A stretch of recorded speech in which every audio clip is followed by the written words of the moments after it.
camarades peuple d'Afrique, l'heure est grave. La situation de mon pays devient de plus en plus préoccupante. Frère, c'est les prisonniers du camp pénal de Bouaké qui sont en train de s'évader en plein jour. En plein jour, les prisonniers sont en train de s'évader. Ah, chers camarades peuple d'Afrique, suivons la vidéo. Évasion des prisonniers à Bouaké, précisément au camp pénal. À Bouaké, précisément au camp pénal. Actuellement, nous sommes en état de crise. Nous sommes en état de crise. Évasion des prisonniers. Évasion des prisonniers. Évasion des prisonniers. Actuellement, nous sommes en état de crise. Dans le camp pénal. Regardez le campus. Les gens s'enfuient. Les gens s'enfuient. Les gens s'enfuient, regardez.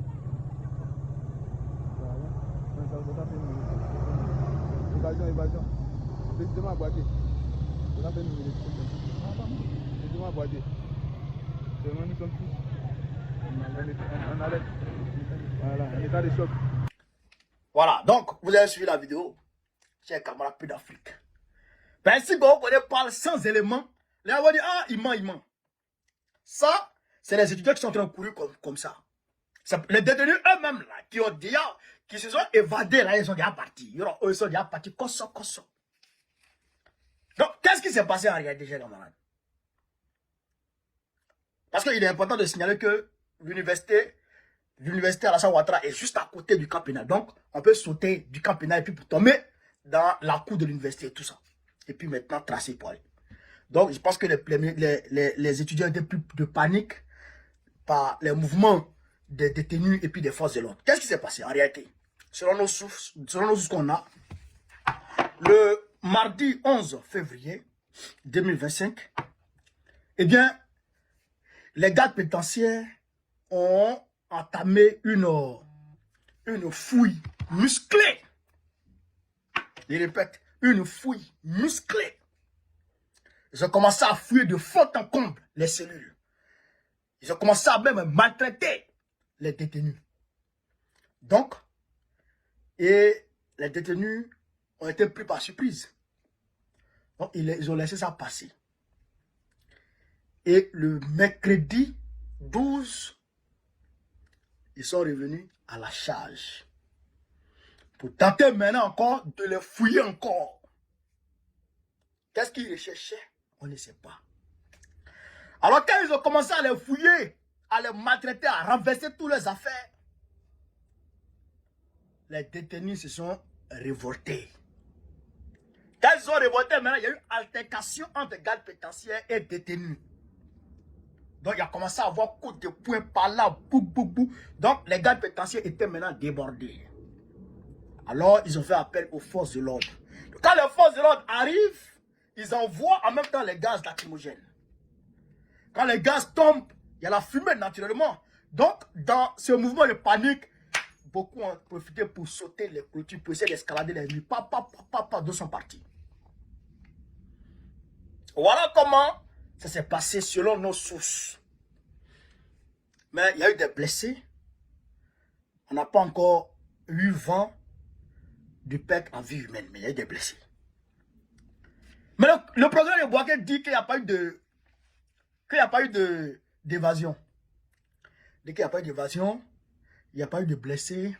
On dirait 2 blessés légers et puis il n'y a pas eu de mort. Mais quand même, les détenus ont tenté d'escalader les murs. Bon, quelqu'un qui est en train d'escalader les murs. Parce que quand les gars pénitentiaires sont débordés, ils ont fui. Les gars pénitentiaires, ils ont fui. Ils sont laissés poser, se mettre en sécurité. Donc maintenant, c'est l'armée qui a pris le relais. Mais d'ici, l'armée va arriver. Et puis, d'ici, l'armée va arriver. Le temps qui est là. Mais les détenus, certains ont tenté de prendre. Elles escalader le mur là. C'est difficile. Ils vont s'entraider. Donc, ce que le gars dit ne tient pas la route. Et même quand les gars pénitentiaires rentrent, pardon, et même quand les forces de l'ordre rentrent et qu'ils jettent les gaz lacrymogènes, mais eux, ils ne viennent pas en mettre sur les lieux. Ils vont tenter déjà d'affaiblir les gens avec les détenus avec les gaz lacrymogènes avant de venir sur le terrain. Pour venir essayer maintenant de les maîtriser. Ça va là? Donc, dans ce laps de temps-là, beaucoup de choses s'est passé. Donc, il y a des détenus qui manquent à l'appel à Bouaké. Au même moment, on nous apprend que le commissariat de Kouto a été brûlé. Le commissariat de Kouto, dans le nord de la Côte d'Ivoire, a été brûlé. Pourquoi les mêmes situations de panique? Parce qu'ils se disent que les détenus cachent des armes ou des forces de défense et de sécurité de l'autre côté là-bas, des policiers de l'autre côté là-bas, sont de connivence avec certaines personnes à l'extérieur du pays pour commettre des activités subversives vis-à-vis de Draman. Vous comprenez? Donc, Draman lui-même, il est pris de panique. Il est pris de panique. Actuellement, ça ne va pas. Actuellement, ça ne va pas. Actuellement, le pays est sur un pied. Regarde, même les habitants, même le citoyen lambda, lui-même qui n'est pas au courant de tout ce que nous on sait, lui-même, il est pris de panique depuis sa position. Actuellement, les gens sont venus acheter leur sac de riz. Ceux qui achetaient un sac de riz achètent maintenant 2 sacs de riz. Ils déposent à la maison. Chaque mois, quand il a là, il achète 2 sacs de riz qu'il dépose à la maison.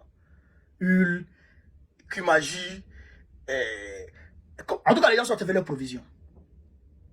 Parce que Draman a créé la piscose. Avec les tentatives de bâillonnement, de quoi Justin, de Manan Picasso et tout, les arrestations bizarres que Draman Ouattara fait ici, là, nous apprenons qu'Aguédé Paulin, le secrétaire général chargé de Cocody, notre secrétaire général chargé de Cocody, a été arrêté. Donc, toutes ces arrestations-là, ça crée la piscose. Parce que le peuple sait que nous, on parle les ça comme ça. Le PAC n'a pas les ça comme ça. L'opposition n'a pas les ça comme ça. Et leur tentative d'exclusion de Tcham, tout ça là, eh bien, ça fait peur au peuple. Ça fait peur au peuple.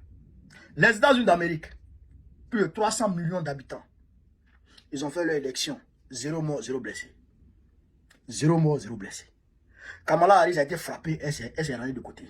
D'ailleurs, Joe Biden même qui était partant même pour un deuxième mandat, alors qu'il avait la légitimité et la légalité avec lui de briguer son deuxième mandat, mais on lui a demandé de renoncer. Et il a renoncé.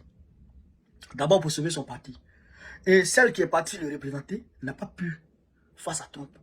Et c'est elle-même qui a investi, on va dire, Trump, Kamala Harris. Est-ce que vous comprenez? Parce qu'elle était vice-présidente de Trump et de Biden. C'est elle qui a investi Trump. C'est pas devant tout le monde. Et aujourd'hui, ils vivent en paix. Ils vivent tranquillement. Ils sont en train de mener leur politique. Ils sont en train de schématiser, d'échafauder des stratégies politiques pour pouvoir contrecarrer Trump en 2028. Non, pas 2028. En 2024. 2028. Oui, novembre 2028. C'est ça la démocratie. Ouais, Macron, son deuxième mandat, il ne pense même pas à se représenter. Là, ils sont en train de préparer quelqu'un d'autre.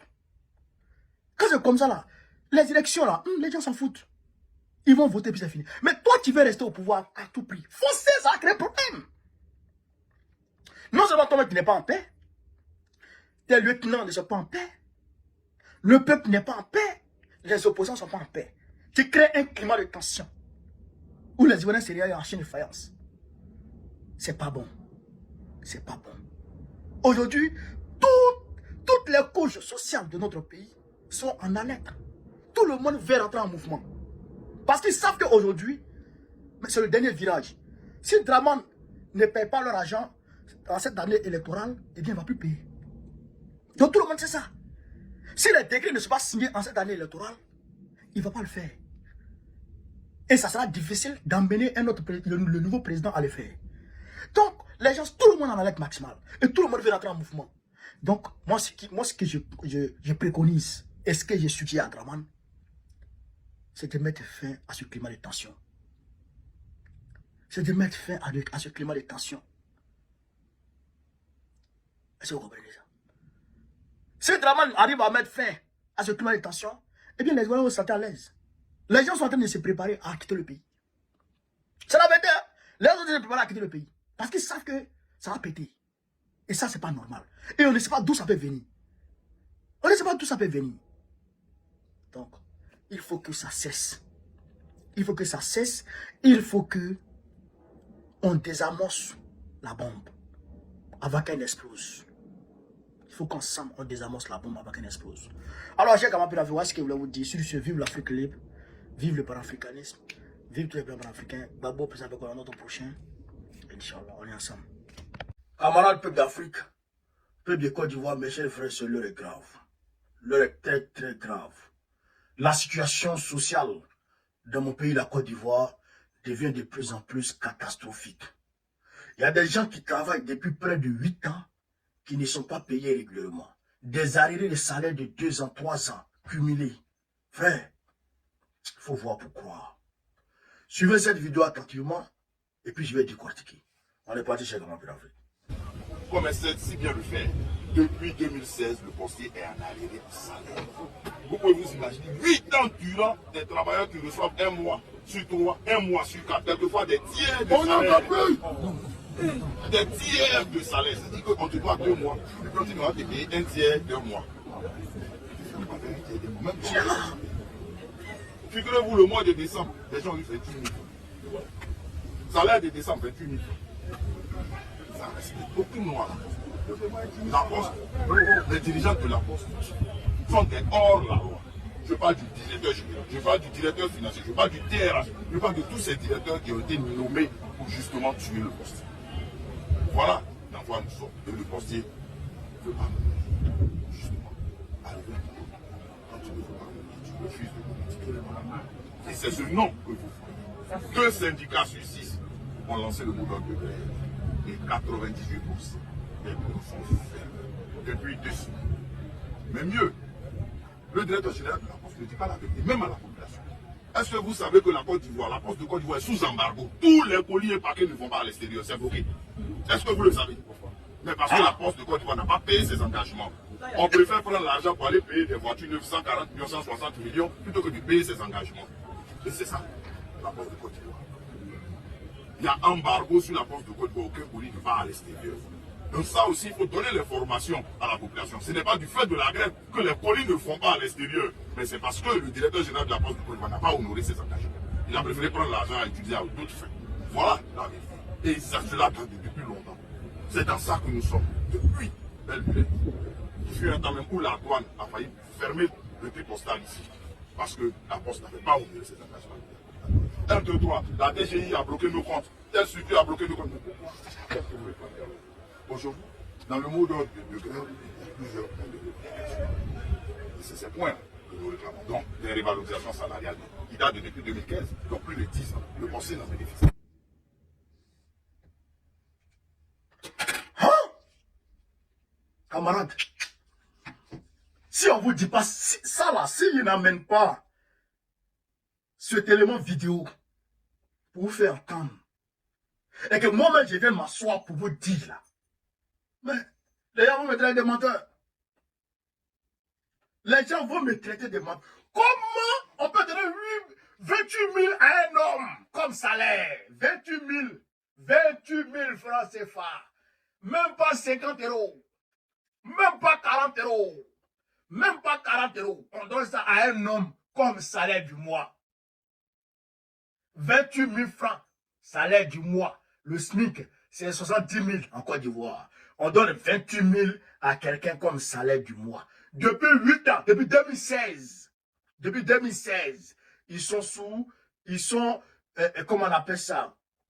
Ils cumulent les arriérés de salaire. On ne les paye pas. On ne paye pas 3 mois. Après, on va payer 1 mois, 1 tiers d'1 mois. Et puis on dit, attendez, la Poste de Côte d'Ivoire, la Poste de la Côte d'Ivoire qui est comme ça. Ah, chez camarades d'Afrique. Quand on parle, les gens disent on parle. Quand on parle, les gens disent on parle. Alors que quand tu vois les directeurs, mais non, ils ont l'argent, ils ont des caca. Mais moi, je ne comprends pas les gars là. Mettez le feu.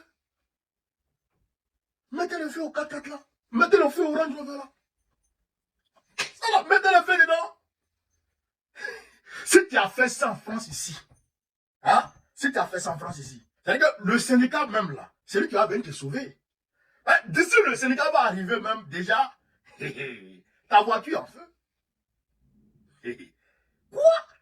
Ça va bien aller. Non, Yoromagne.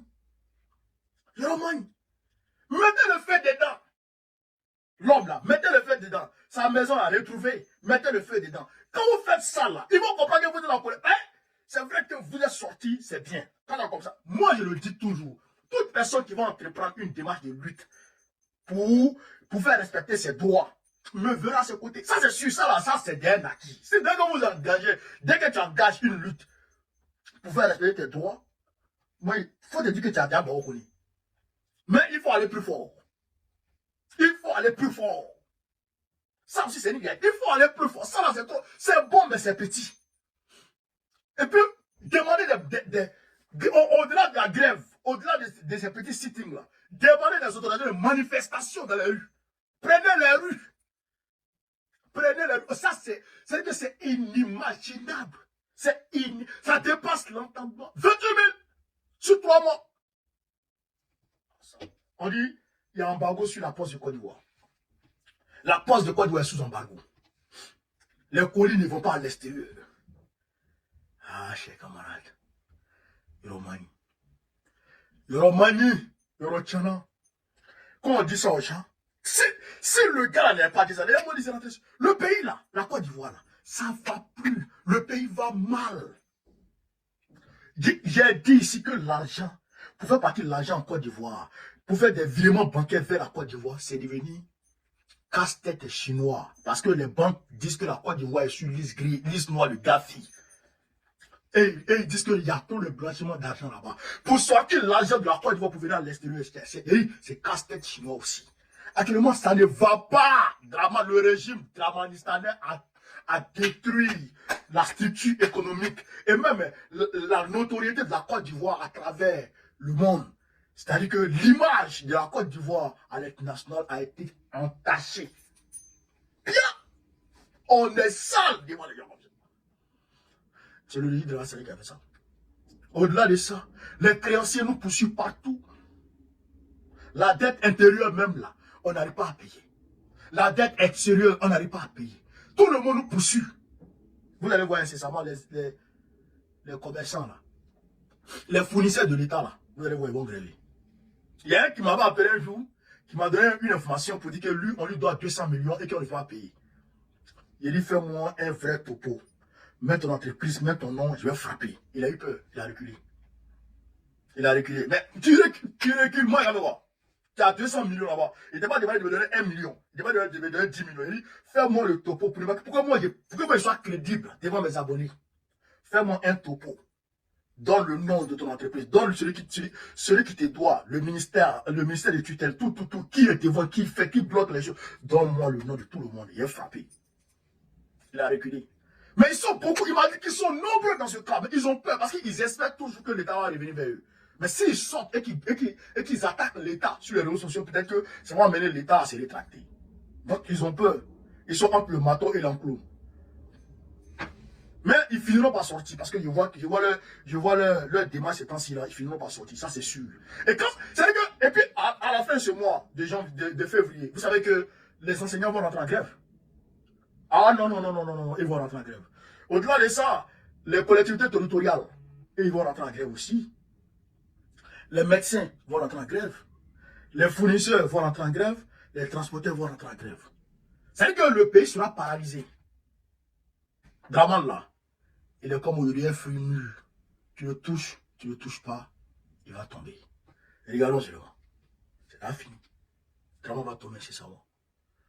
Ça va tourner même que Draman atteint 2025. Fin 2025, octobre. Ça va me tourner. Bilan. Il va fatal. Tout. Camarades d'Afrique, voilà un peu ce que vous avez vu sur cette vidéo. Vraiment, c'est pathétique. C'est pathétique pour la Côte d'Ivoire, mon pays. Sur ce, vive l'Afrique libre, vive le panafricanisme, vive tout le peuple panafricain. Babo, pour notre prochain, Inch'Allah.